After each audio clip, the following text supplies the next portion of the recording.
अस्सलामु अलैकुम वरहमतुल्लाहि वबरकातुहू। आप हज़रात दरूद शरीफ पढ़ लें।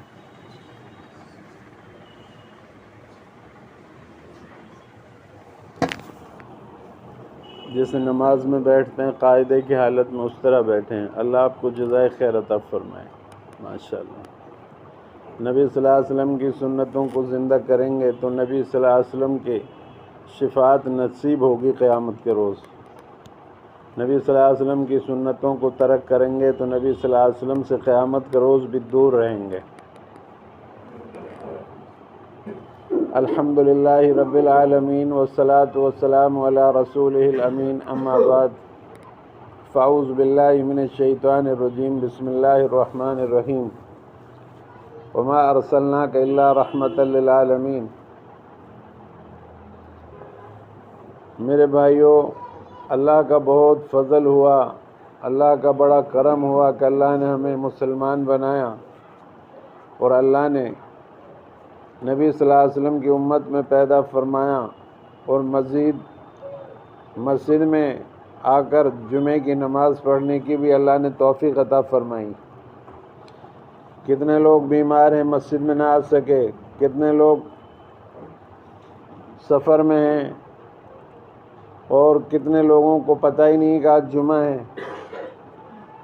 अल्लाह तबारक व तआला ने हमें हिदायत अता फरमाई और अपने घर में आने की तौफ़ीक़ दी। अल्लाह का कितना बड़ा एहसान है हमारे ऊपर। देखिए, अल्लाह तबारक व तआला कुरान में फ़रमाता है, मैंने अपने नबी को आलम के लिए रहमत बनाकर भेजा। हमारे नबी सल्लल्लाहु अलैहि वसल्लम आलम के लिए रहमत बनकर आए। किसी को आप सल्लल्लाहु अलैहि वसल्लम ने तकलीफ़ नहीं दी, बल्कि आप सल्लल्लाहु अलैहि वसल्लम को किसी की अदना से अदना तकलीफ़ भी गवारा ना थी। ऐसे रहीम और करीम नबी अल्लाह तबारक व तआला ने हमें अता फ़रमाए। एक मरतबा सहाबा ने आप सल्लल्लाहु अलैहि वसल्लम से बचपन के हालात मालूम करने की ख्वाहिश ज़ाहिर की कि आप अपने हालात बताइए बचपन के। तो आप सल्लल्लाहु अलैहि वसल्लम ने फरमाया, मेरा बचपन और दूध पीने का ज़माना बनु साद के कबीले में गुज़रा। बचपन मेरा बनु साद के कबीले में गुज़रा। फिर फरमाया कि एक रोज़ मैं बकरियां चराने के लिए वादी में जा रहा था। मेरे साथ जो मेरा भाई था, दूध पीने वाला जो भाई था, रज़ाई माँ का, हलीमा का जो बेटा था, वो भी था। तो मैंने देखा कि दो फरिश्ते, उनके हाथों में सोने के थाल हैं और तश्त लिए हुए, और उन्होंने मुझे लिटाया और मेरा सीना चाक किया और मेरा दिल को निकाला। कुछ उसमें से बाहर निकाल कर फेंका और कुछ उसमें डाला और बर्फ़ से धोया मेरे दिल को। और मैं सब ये अपनी आँखों से देख रहा था और फिर उसको बंद कर दिया। मेरा जो भाई था, हलीमा का बेटा मेरे साथ, वो डर गया और भागा भागा अम्मा हलीमा के पास गया कि आज हमारे कुरैशी भाई को दो आदमियों ने सीना चाक कर दिया और उनका दिल निकाला।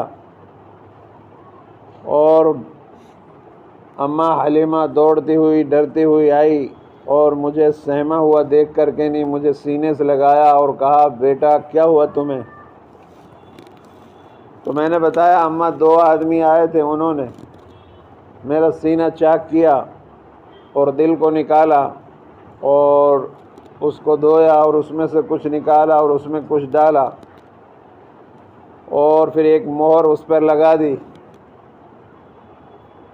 और मैं सब अपनी आँखों से ये देख रहा था और निशान सीने पर कुछ भी नहीं था, लेकिन आप सल्लल्लाहु अलैहि वसल्लम डरे हुए थे। तो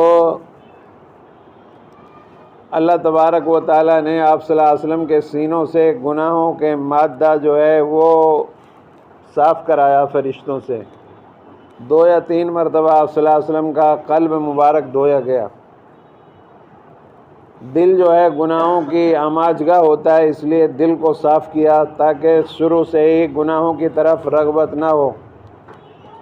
और ये तमाम बातें देखकर अम्मा हलीमा जो है डर गईं और फिर उन्होंने इरादा कर लिया, अपने शोहर से मशवरा किया कि इस बच्चे को अब अपने पास ज़्यादा दिन रखना मुनासिब नहीं है।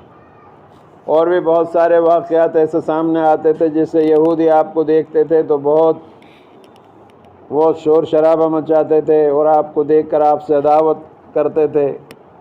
बचपन में ही वो आपको पहचानते थे कि ये आखिरी पैगंबर हो सकते हैं, यही वो आखिरी पैगंबर हैं। इस तरह के बहुत सारे हालात थे जिससे अम्मा हलीमा डर गई और एक मरतबा अपने शोहर से मशवरा किया और लेकर के नहीं आप सल्लल्लाहु अलैहि वसल्लम को मक्का की तरफ चल दी कि इस अमानत को वापस कर आऊँ, इसका अब अदा करना बहुत मुश्किल है। चुनांचे आप सल्लल्लाहु अलैहि वसल्लम को लेकर के नहीं जब वो आई और मक्का के बालाई हिस्से पर पहुंची तो वहाँ आप सल्लल्लाहु अलैहि वसल्लम को एक जगह पर एक मकाम पर बिठा दिया और ख़ुद अपनी हाजत पूरी करने में मशगूल हो गई। जब अपनी हाजत पूरी करके वहाँ आई जहाँ आपको बिठाया था तो वहाँ आप मौजूद ना थे। बहुत तलाश किया और बहुत रोई धोई, जब नहीं मिला तो आखिर जा कर के नहीं आपके दादा जनाब अब्दुल मुत्तलिब को बताया। जनाब अब्दुल मुत्तलिब ने भी बहुत ढूंढा और तलाश किया। जब नहीं मिले आप सल्लल्लाहु अलैहि वसल्लम तो फिर बैतुल्लाह की तरफ रुजू किया, हरम में गए और वहाँ तवाफ़ किया और अल्लाह से दुआ मांगी। आवाज़ आई गैब से कि हम अपने नबी जो होने वाले मोहम्मद सल्लल्लाहु अलैहि वसल्लम उसको ज़ाय नहीं करेंगे, वो फ़लाँ शजरे यमन के पास बैठे हुए हैं, वहाँ चले जाओ। अब्दुल मुत्तलिब वहाँ पहुँचे अपने साथियों को लेकर के तो आप सल्लल्लाहु अलैहि वसल्लम को वहाँ बैठा हुआ पाया। मेरे भाइयों, इस तरह से बचपन में आपके हालात आते रहे। नबी सल्लल्लाहु अलैहि वसल्लम बचपन में भी मासूम हैं, जवानी में भी मासूम हैं और बुढ़ापे में भी मासूम हैं और कब्र के पेट में मासूम चले गए। आप सल्लल्लाहु अलैहि वसल्लम बच्चे हैं लेकिन आपके चारों तरफ दुश्मन फैले हुए हैं। अहले हक़ के दुश्मन बहुत होते हैं। आप हजरात घबराएं नहीं, अल्लाह की मदद होती है जो हक़ पर होते हैं। हमेशा नबी सल्लल्लाहु अलैहि वसल्लम के ज़माने में आपको तकलीफ़ें दी गई, परेशानियां आपने उठाई, मुशक्क़तें बर्दाश्त की। अल्लाह तबारक व तआला ने आपको कामयाब किया और रहती दुनिया तक आपका नाम ज़िंदा रहेगा, आबाद रहेगा। यह आपकी क़ुरबानियों का नतीजा है, आपकी मुशक्क़त जो आपने बर्दाश्त की और ये दीन आप तक पहुँचाया कि आज हम भी इस दीन में मौजूद हैं। पता नहीं हम कहाँ कहाँ होते हैं। अल्लाह तबारक व तआला नबी सल्लल्लाहु अलैहि वसल्लम को कब्र में करोड़ों करोड़ों दर्जात को अल्लाह उनको बुलंद फरमाए और अल्लाह तबारक व तआला नबी सल्लल्लाहु अलैहि वसल्लम को बेइंतहा जज़ाए खैर अता फरमाए।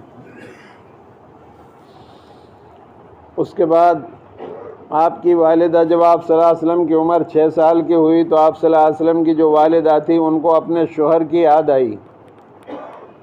वो मदीना मुनव्वरा में तिजारत के काफ़िले के साथ जाते हुए इंतकाल कर गए थे आप सल्लल्लाहु अलैहि वसल्लम की पैदाइश से पहले। तो आपकी वालिदा को उनकी याद आई तो अपने बच्चे को 6 साल के बच्चे को लेकर सफ़र पर रवाना हुई। मुख्तसर सा काफ़िला, एक ऊँटनी थी, एक आप सल्लल्लाहु अलैहि वसल्लम, एक ख़ुद आमना आपकी वालिदा, एक उम्मे ऐमन जो आपकी खादिमा थी।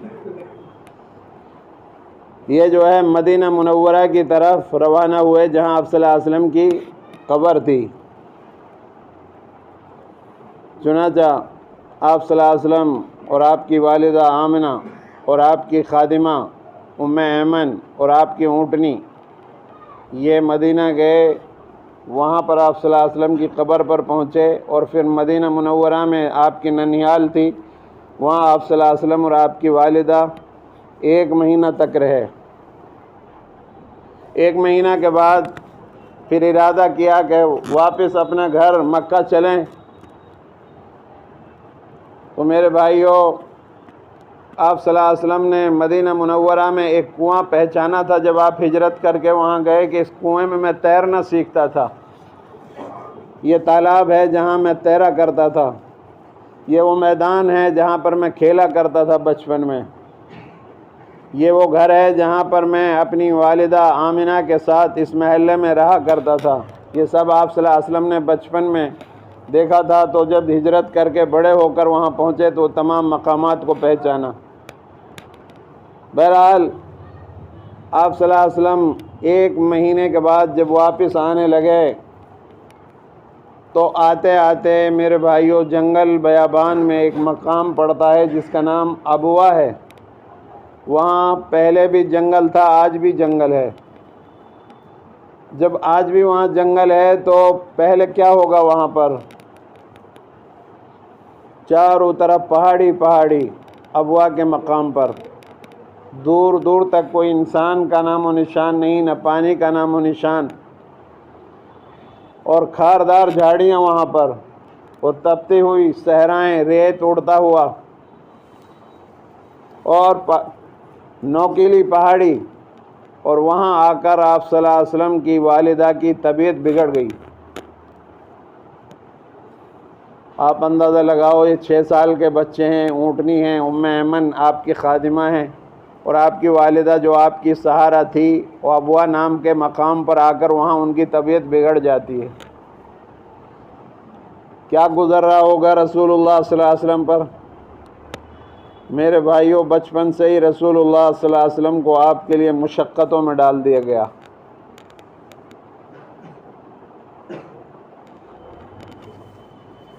रसूलुल्लाह सल्लल्लाहु अलैहि वसल्लम की वालिदा की तबीयत वहाँ बिगड़ गई और आप सल्लल्लाहु अलैहि वसल्लम को महसूस तो हो रहा था कि मेरी वालिदा की तबीयत ख़राब है।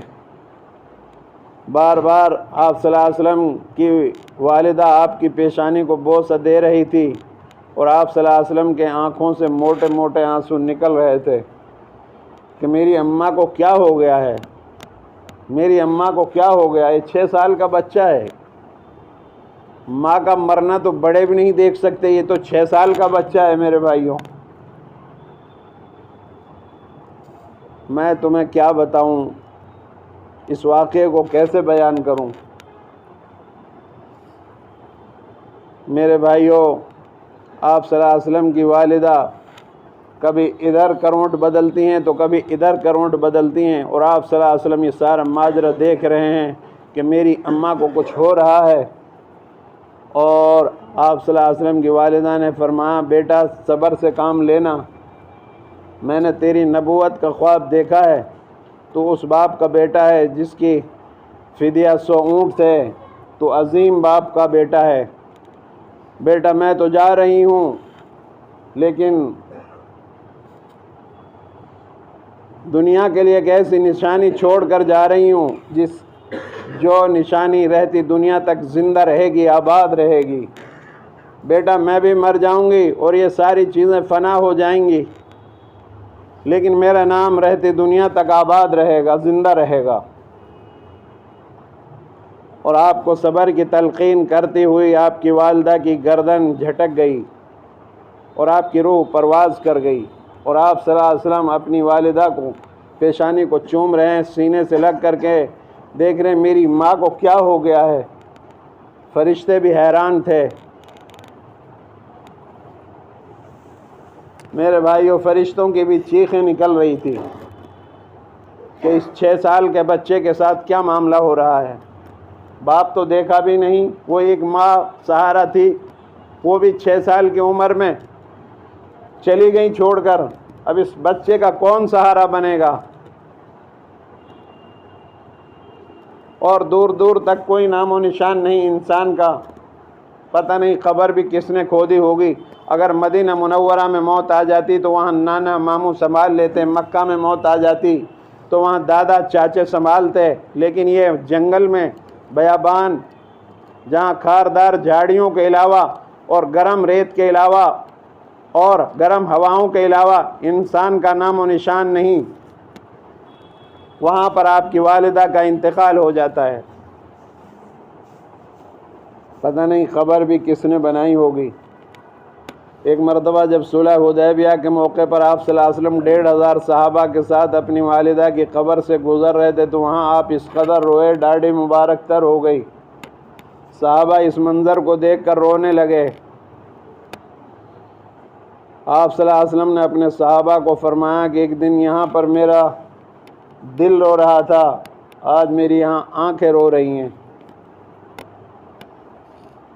मेरे भाइयों, आप सल्लल्लाहु अलैहि वसल्लम की वालिदा ये कह कर के दुनिया से रुखसत हो गई कि मैं ऐसी निशानी दुनिया को देकर जा रही हूँ जिसका नाम रहती दुनिया तक ज़िंदा रहेगा, आबाद रहेगा।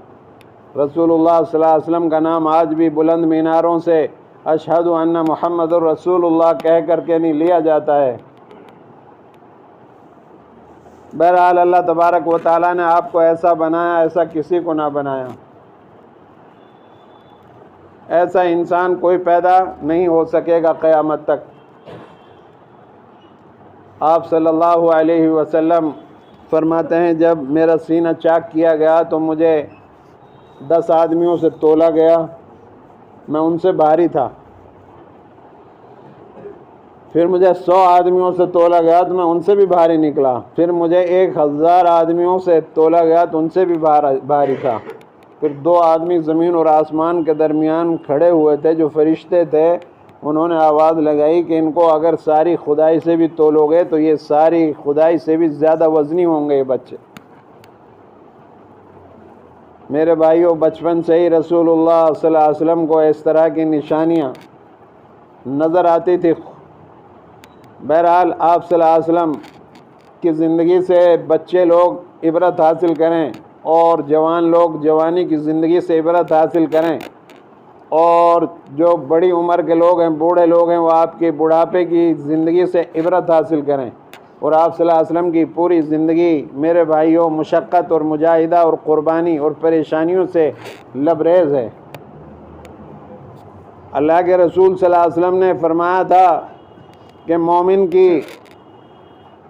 मोमिन की दुनिया जो है यह कैद खाना है और आखिरत मोमिन के लिए जन्नत है। जिस तरह कैद खाने में कैदी अपनी तमाम ख्वाहिशात को पूरी नहीं कर सकता, जहाँ बिठाया जाता है वहाँ बैठता है, जहाँ खिलाया जाता है जैसा खिलाया जाता है वो खाना पड़ता है उसको, जिस जगह उसको रखा जाता है वहाँ रहना पड़ता है, अपनी ख्वाहिश पूरी नहीं कर सकता। इसी तरह मोमिन दुनिया के अंदर अपनी ख्वाहिशात को मुकम्मल पूरी नहीं कर सकता, इसकी ख्वाहिशात आखिरत में जन्नत के अंदर पूरी की जाएंगी। यहाँ हमें दीन के दायरे में, कलमे के दायरे में रहकर ज़िंदगी गुजारनी है। नबी सल्लल्लाहु अलैहि वसल्लम जो तरीक़ा देकर गए हैं उस तरीक़े के मुताबिक अपनी ज़िंदगी को गुजारना है। आज़ाद नहीं हैं हम, बल्कि कुरान और हदीस, कलमा और अल्लाह के हुक्मों के दायरे में घिरे हुए हैं। हम अपनी ख्वाहिशात को गैरों की तरह पूरी ना करें, बल्कि हम अपनी ज़िंदगी अल्लाह और उसके रसूल के हुक्मों के मुताबिक गुजारें तो हमारी दुनिया भी अमन और सुकून के साथ गुजरेगी और आखिरत में भी अल्लाह तबारक व तआला हमको हमेशा की कामयाबी अता फरमाएगा। आप सल्लल्लाहु अलैहि वसल्लम देकर गए हैं, आखिरी वक्त में भी आप सल्लल्लाहु अलैहि वसल्लम फरमा रहे थे कि नमाज। आखिरी वक्त में भी आप 2 आदमियों के सहारे से मस्जिद में आते हैं और नमाज अदा करते हैं। आज हम नमाज़ों से दूर हो चुके हैं। आप वो हजरात हैं जिन पर 5 नमाज फ़र्ज़ हैं, लेकिन जुमे की नमाज हम लोग पढ़ते हैं, 5 नमाज नहीं पढ़ते। कुरान मजीद अल्लाह ने हमें दिया है, फरमाया अल्लाह के रसूल सल्लल्लाहु अलैहि वसल्लम ने 2 चीज़ें छोड़ कर जा रहा हूँ, कुरान और एक मेरी सीरत सुन्नत, इन पर अमल करोगे तो कभी गुमराह नहीं होगे। कुरान हमने तरक कर दिया। हमें चाहिए सुबह शाम कुरान पाक की तिलावत करें, समझ कर पढ़ें, अपने बच्चों को पढ़ाएं, 5 नमाज़ों की पाबंदी करें, इनके अलावा भी नफली नमाज का अहतमाम करें, सदका और खैरात करें, तौबा और इस्तिग़फ़ार करें। मेरे भाइयों, तमाम दरवाज़े बंद हो चुके हैं, सिर्फ़ कुरान और हदीस और मसाजिद के दरवाज़े हमारे लिए खुले हुए हैं। हमें चाहिए मस्जिदों में आकर अल्लाह के सामने गिड़गिड़ाएं, तौबा और इस्तिग़फ़ार करें अपने गुनाहों पर और आइंदा गुनाह ना करने का इरादा करें। जुआ जैसी चीज़ से बचने की कोशिश करें। ज़िना आम होता जा रहा है, उससे बचने की कोशिश करें। शराबें पी जा रही हैं, इस मौके पर अपने आप पर, अपनी औलादों को इस मोहलिक मर्ज़ों से बचाना है, बुराइयों से बचाना है। नशे आवर चीज़ों से अपने आप को बचाना है, अपनी नस्लों को बचाना है। आला तालीम हासिल करानी है बच्चों को, और बच्चों को दीन से वाकिफ़ कराना है, नस्लों को दीन की तरफ मुतवज्जो करना है। बेदीनी से अपनी नस्लों को, अपने आप को बचाना है हमें। इसलिए आप सल्लल्लाहु अलैहि वसल्लम को शुरू से आपके लिए मुशक्क़तों में डाला गया कि उम्मत जो है सीधे रास्ते पर किस तरह आए। आपसे कुर्बानियाँ ली गई। हम बुराइयों का इर्तिकाब अलल ऐलान कर रहे हैं। जहाँ अलल ऐलान गुनाह हो रहे हों, वहाँ पर अल्लाह के अज़ाब आ सकते हैं, जैसे पिछली कौमों पर अज़ाब आए। चोरी की जा रही है, चोरी को चोरी नहीं समझा जा रहा, सूद खाया जा रहा है, ज़िना किया जा रहा है, माँ बाप की नाफरमानी की जा रही है, पड़ोसी से नाराज़ और लड़ाई हो रही है, ना इत्तिफाक़ी हमारे दरमियान मौजूद है, हम बिरादरियों में बटे हुए हैं। कहीं फ़िरका बंदी, कहीं ज़ातें हैं, क्या पनपने की दुनिया में यही बातें हैं। हरम पाक भी एक, अल्लाह भी एक, कुरान भी एक, क्या अच्छा होता जो होते मुसलमान भी एक। आप सल्लल्लाहु अलैहि वसल्लम की ज़िंदगी से इबरत हासिल करें। आप सल्लल्लाहु अलैहि वसल्लम ने सबको जोड़ा। जो मुर्दार खाते थे, जो मुशरिकाना अमल करते थे, जो बुतों के सामने अपना सर झुकाते थे, अल्लाह के रसूल सल्लल्लाहु अलैहि वसल्लम ने उन सब को एक जगह जमा कर दिया। जो सदियों से आपस में लड़ते थे, झूठ बोलते थे, शराबें पीते थे, आप सल्लल्लाहु अलैहि वसल्लम ने उन पर मेहनत की और उनको एक कर दिया। आज हमारे पास मुकम्मल कुरान मौजूद है, आपकी सीरत और आपकी हदीस मौजूद हैं। हम उनको पढ़कर और सुन कर के हम आपस में इत्तिफाक नहीं रखते, इत्तिहाद नहीं है हमारे अंदर। नमाज़ें हमारी छूट गई, कुरान हमारा छूट गया, दीन से हम दूर होते जा रहे हैं। अगर हम नहीं समझेंगे तो अल्लाह का अज़ाब आ सकता है, और अल्लाह के अज़ाबों में हम मुब्तला हैं, तरह तरह की परेशानियों में मुब्तला हैं। अल्लाह के रसूल सल्लल्लाहु अलैहि वसल्लम ने फरमाया, जब मेरी उम्मत दीन को छोड़ देगी तो इनको तरह तरह के मसाइब, तरह तरह के मर्ज़ों में मुब्तला कर दिया जाएगा। ऐसे मर्ज़ों में मुब्तला हो जाएगी उम्मत जिनको इनके बाप दादे उन मर्ज़ों के नाम जानते भी नहीं थे। आज तरह तरह के अजाब, तरह तरह की बीमारी, तरह तरह के मर्ज़ों में हम लोग मुब्तला हैं। ये दीन से दूरी होने की वजह है। अगर हम अल्लाह और उसके रसूल के हुक्मों के मुताबिक आज भी ज़िंदगी गुजारने लग जाएं, तो मेरे भाइयों, आज भी अल्लाह तबारक व तआला वैसा ही है जैसे 1400 साल पहले था। आज भी हालात को दुरुस्त कर सकता है हमारे लिए। अल्लाह की रहमत उतर सकती है, मदद उतर सकती है। शर्त यह है कि हम अपने हालात को दुरुस्त करें, और जो है मोटे मोटे अहकामात हैं, जो मोटे मोटे अल्लाह के और रसूलुल्लाह सल्लल्लाहु अलैहि वसल्लम के जो तरीक़े हैं, उन पर तो हम कम से कम अमल करने वाले बन जाएं, और अलल ऐलान गुनाहों का इर्तिकाब से बचें। ईमानदारी के साथ, सच्चाई के साथ, दयानतदारी के साथ कारोबार करें, तिजारत करें, अखलाक के साथ काम करें। हर मैदान में ईमानदारी का बर्ताव करें, हर मैदान में ईमानदारी लाएं अपने अंदर, तो इंशाअल्लाह दुनिया में भी इज़्ज़त मिलेगी और आखिरत में अल्लाह हमें कामयाबी अता फरमाएगा। दुआ है अल्लाह रब्बुल आलमीन मुझे और आप सबको अमल करने की तौफीक अता फरमाए।